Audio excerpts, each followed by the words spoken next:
Hello friends जय जगन्नाथ।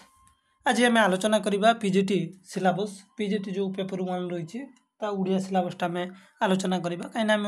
जेहेतु उड़ियार class करिया तो अगर उड़िया भाषा साहित्य सिलेबसटा आम देखी ना ठीक अच्छे। तो आसतु जहाँ भी हो सिलेबस कौन कौन रही ना आम जो जा संपूर्ण पेपर 1टा आम ये देखते पाइया कौन ना उड़िया भाषार इतिहास आ गोटे उड़िया साहित्यर इतिहास दुईटा जिनस उड़िया आउ थे भी कही रोचे शब्द को गुरुत्व देवे जे उड़िया भाषार इतिहास आ गोटे है साहित्यर इतिहास अर्थात उड़िया भाषार इतिहास को केबे सृष्टि है केमिति सृष्टि है भाषा केमिति तैयारी है एवं सही भाषार साहित्य केबेठारु आरंभ है दुईटा जिनस जानियार अच्छे जे भाषा केबेठु उत्पत्ति है एवं परवर्ती अवस्था जानियार अच्छे जे भाषा जिते बहुत विकास है एवं साहित्य किभଳି सृष्टि है ठीक अच्छे जहाँ भी हो देखु यूनिट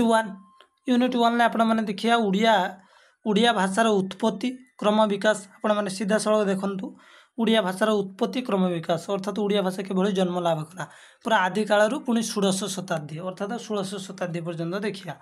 द्वितीय यूनिट कौन देला से भली उड़िया भाषा सहित संस्कृत पाली प्राकृत भाषार संपर्क कौन रही आम उड़िया भाषा सहित पाली भाषा प्राकृत भाषा संस्कृत भाषार संपर्क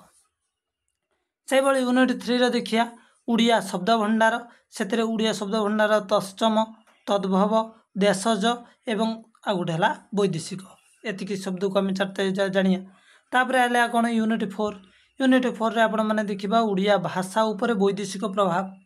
देखिपारे। यूनिट 5 की जीवा आपण मैंने कौन देखिए याद उड़िया साहित्यर इतिहास टोटाली आदि पर्याय उड़िया साहित्यर इतिहास को देखिए बौद्ध गान मान चर्या गीतिका ठारू आरंभ करी बौद्ध गान दोहा तापर प्राचीन उड़िया गद्य साहित्य प्राचीन उड़िया कवितार स्वरूप को देखा। तापर यूनिट 6 की जीवा आम देखने लगे 5टा यूनिट एपर्यंत आम खत्म करदे तेज यूनिट 6 की जीवा यूनिट 6 आम कौन कौच टे देखु यूनिट 6 चलला तो उड़िया साहित्यर इतिहास मध्य पर्याय ये चलला आदि पर्याय मध्य पर्याय कौन ना उड़िया पुराण सन्थ साहित्य प्राकृतिक काव्यधारा एक सब देखते पड़ो प्राकृतिक काव्यधारा मुझे कहीदेवी आपण मैंने कल जानी था विषय आम कौन कौन पढ़ा है देखो आम उड़िया साहित्यर जो इतिहास को आम मुख्यतः 3 भाग व्यक्त करिया गोटे है प्राचीन पर्याय गोटे है मध्यकालीन पर्याय आ गोटे है आधुनिक पर्याय अर्थात समय गोटे है प्राचीनकालीन साहित्य गोटे मध्यकालीन साहित्य गोटे आधुनिककालीन साहित्य ठीक अच्छे। तो मध्य पर्याय आम आलोचना कले पुणी आसिया एठी कौन यूनिट 3 एटा उत्तर मध्य पर्याय बा प्राक आधुनिक पर्याय तो एथिरे आम देखिए उड़िया रीति साहित्य उड़िया पदावली साहित्य तापर चल जावा लास्ट यूनिट आपण मानकर कौन देखते पाइए यूनिट भी ट्रिपल आई कि देखा तो एथरे कौन देखिया ना उड़िया साहित्यर इतिहास जो रहा आधुनिक पर्याय एथरे आम देखिया नवजागरण पत्र पत्रिका प्रबंध गल्प उपन्यास कविता नाटक जहाँ भी हो आम ताहने सबू सिलेबस को आपण सम्मुखें मुझे उपस्थापना कनी आपण यूजीसी नेट हो कि एसएसबी हो कि पीजीटी हो आपण मैंने देखिले जी भी क्वेश्चन आसो आदि पर्यायर पूरा उड़िया भाषार उत्पत्ति ठारू आरंभ करिकी पुणी आधुनिक पर्याय सबकि आमको आलोचना करने को पड़ो तेणु आम डेरी करवा ना काली पाखु सीधा सड़क आम ये बहीर सूचीपत्र को जीवा एवं सीधा सड़क आलोचना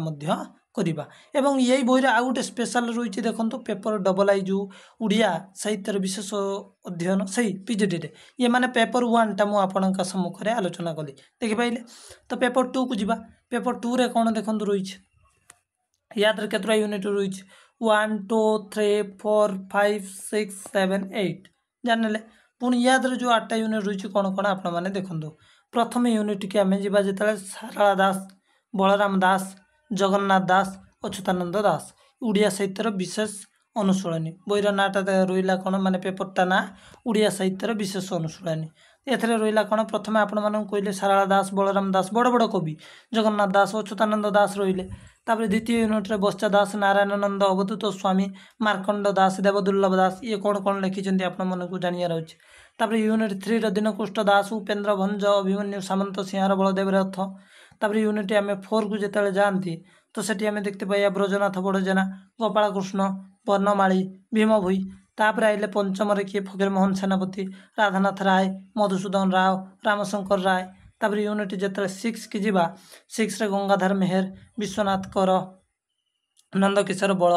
नीलकंठ दास तापर आइले 7 नंबर यूनिट एटा है यूनिट 7 देखो काळंदी चरण पाणिग्राही कालीचरण पट्टनायक सच्ची राउतराय गोदावरीश महापात्र तापर यूनिट 8 तापर एठी गोपीनाथ महांती सुरेंद्र महांती विनोद चंद्र नायक गुरुप्रसाद महांती एतिक रही विषयवस्तु तेणु पीजीटी सिलेबस को आम संपूर्ण मध्य आलोचना करदे। तो फ्रेंड्स आम गोटे जिनस कमन जिनस देखते पाइया आपड़ पीजीटी सिलेबस देखूँ यूजीसी नेट सिलेबस देखूँ एसएसबी सिलेबस देखूँ प्रायतः सब सामान केवल टिके कौटी 19-20 फरक किंतु बेसी किसी नहीं ठीक अच्छे। तो आपण मैंने देखिपे जे बहुत सुंदर भाव में आम सब आलोचना करदे या सिलेबस अनुसार आम देखने जे कौटू के पर्यटन पढ़ियार अच्छी आम टोटाली उषा कालू पढ़िया पुणी आधुनिक पर्याय आदि कालू आधुनिक काल पर्यटन पढ़िया ए विभिन्न नाटक गल्प उपन्यास काव्य कविता विभिन्न कविंर आत्मजीवनी कहानी सबकि आम देखते पाइया। तो काली पाखर सर्ट टाइप क्वेश्चन आलोचना हवा पूर्वर टिके आम बईर सिलेबसटा को मुझे आलोचना करी एवं सिलेबस पर सिलेबस नहीं डायरेक्ट सूचीपत्र आउ कौन सिलेबस ना फ्रेंड्स सिलेबस खत्म